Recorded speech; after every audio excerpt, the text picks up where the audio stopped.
البنات لاباس عليكم؟ كدايرين مع الصحة؟ اموركم مزيان؟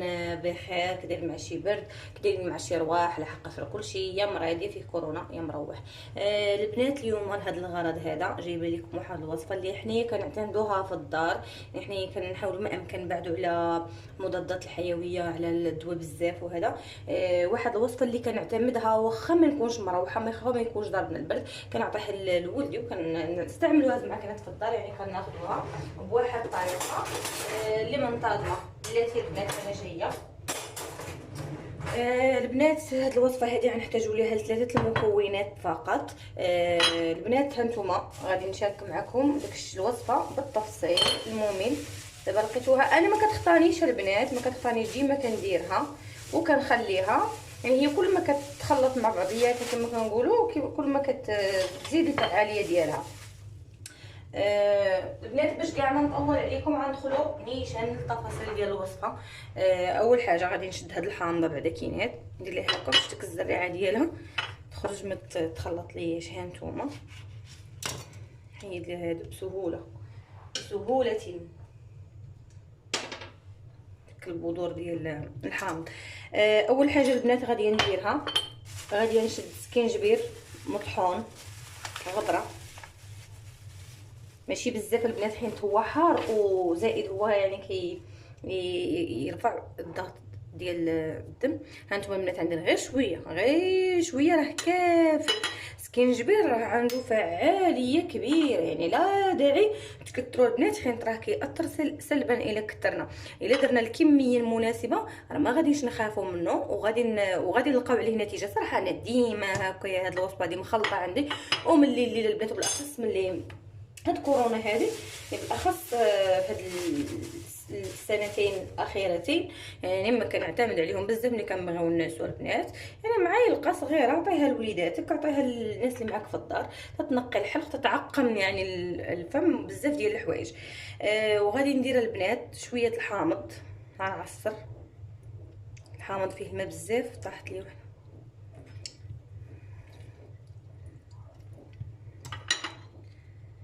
ياكل بنات. غنعصر، شوفوا على حسب الحامض، انا ما بغيتش نكثر الحامض على حسب ولدي باش ياخذوا. يعني الحامض راه فيه الماء بزاف انا عندي، فلذلك نص حامضه ما كملتهاش. ومعلقه البنات ديال العسل الحر، معلقه ديال العسل الحر، عسل النحل طبيعي البنات. راكم عارفين البنات الفوائد ديال العسل، يعني بلا ما نشرح لكم بلا ما نقول لكم. وبالاخص اذا زدتوا معاه سكينجبير وسميتو الحامض. البنات الكحبه ديال الدراري الصغار اللي ما كنلقاوش ليها الصراحه حتى شي حل، بالاخص ملي كيدخلوا للفراش، يعني كيبقاو كح كح كح كح. الحمد لله يا ربي وحمدتك وشكرتك، هاد القضيه هذه ما كنعانيش منها بصفه نهائيه، حيت انا ولدي معتمده لي هاد الشيء هذا من الصغر البنات، من الصغر. يعني ديما الحلق ديالو تبارك الله وصل عندك كيتنقى بهاد الوصفه. حنا كاملين صراحه كناخذوها كما قلت لكم البنات، هذه صالحه للكحبه، ما كتبقاش بصفه نهائيه البنات، صالحه للكبار والصغار.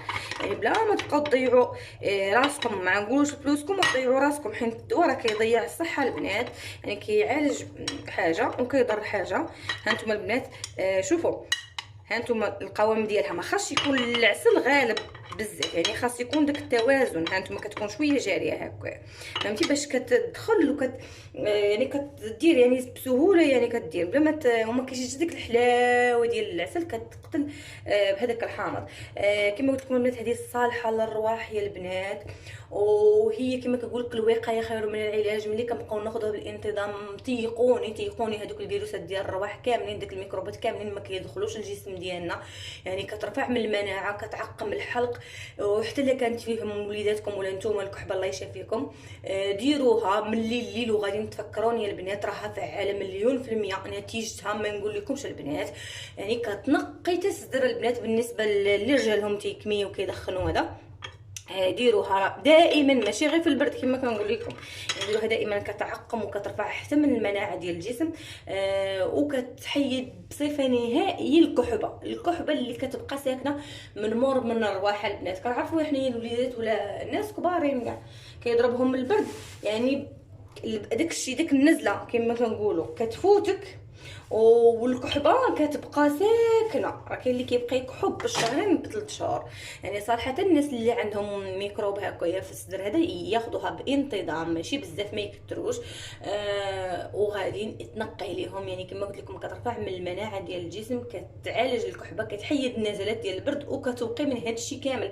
يعني المهم هو انها يعني كتوقي قبل ما يعني قبل ما يدير. حتى الا جاكم الرواح يعني كتخفف صراحه. يعني كنعتمدها بزاف كما قلت لكم البنات. جربوا هذه الوصفه هذه لوليداتكم، الناس اللي معكم في الدار، وغادي نشوفوا النتيجه باذن الله. ما تحتاجوش تبقاو تضيعوا راسكم في الدواء، لان الدواء راه اش غنقول لكم كيداوي بلاصه وبلاصه راه كيضرها.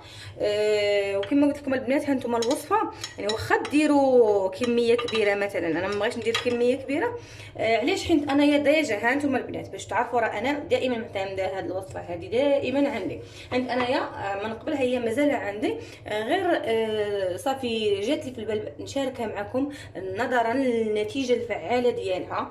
يعني ما غاديش تحشمني معكم البنات، يعني عندها هانتوما غادي نجربوها. وبزاف ديال الناس صراحه راه عارفين هاد الوصفه هذه، راه عارفينها بزاف ديال الناس، بالاخص الامهات والجدات ديالنا راه كانوا كيعتمدوها. المهم انا غير فكرتكم فيها اللي ما عارفاش.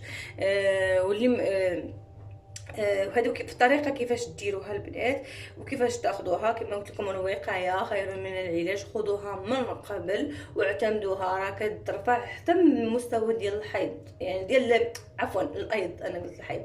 الايض هو الحيض. بصح هي راه الزنجبيل يعني كيقلل من هذاك الحريق او داك الوجع ديال العاده الشهريه.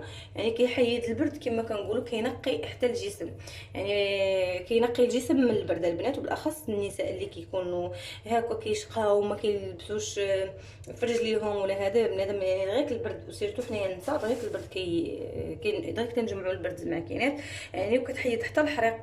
الناس اللي مثلا كيبقاو يصدعوهم رجليهم اولا المفاصل ديالهم في الليل، راها صالحه بحال اللي كتكالمي. يعني شي بلاصه كتكون كتضرك بحال اللي كتكالميها. وكما كنعرفوا حنايا العسل الطبيعي راه فيه فوائد، راه ماشي من فراغ. مذكور في القران الكريم. يعني راه اش غنقول لكم، والزنجبيل يعني من البهارات اللي اش غنقول لكم عندها بزاف، كتدخل بزاف ديال يعني العلاجات اللي كتعالج كما قلت لكم من البرد، كتحيد داك الدوخه. النساء اللي كيكونوا حاملين بالحق ياخذوها بواحد الشكل اللي هو قليل. كتحيد الوجع ديال حق الشهر، يعني العاده الشهريه. عنده بزاف ديال سميتو، وكيرفع عمليات الايض، يعني التمثيل الغذائي ولا الامتثال الغذائي. يعني الجسم كيولي يحرق اكثر من الطبيعه ديالو. البنات باش كاع ما نطول عليكم، هانتوما هاد الوصفه هذه شاركتها معكم 3 مكونات فقط، ولكن الفعاليه ديالهم لا تعد ولا تحصى، وما خاصهاش تخطاكم من الدار. بما تبغوا تنسوا كما قلت لكم عطوها لوليداتكم والناس اللي معكم في الدار وانتوما. وتهلاو ليا في راسكم. كنتمنى نلقاكم في صحه جيده ان شاء الله. وما تنساوش تبارطاجيو الفيديو مع صحاباتكم والتعاليق ديالكم واللايكات ديالكم. باي باي.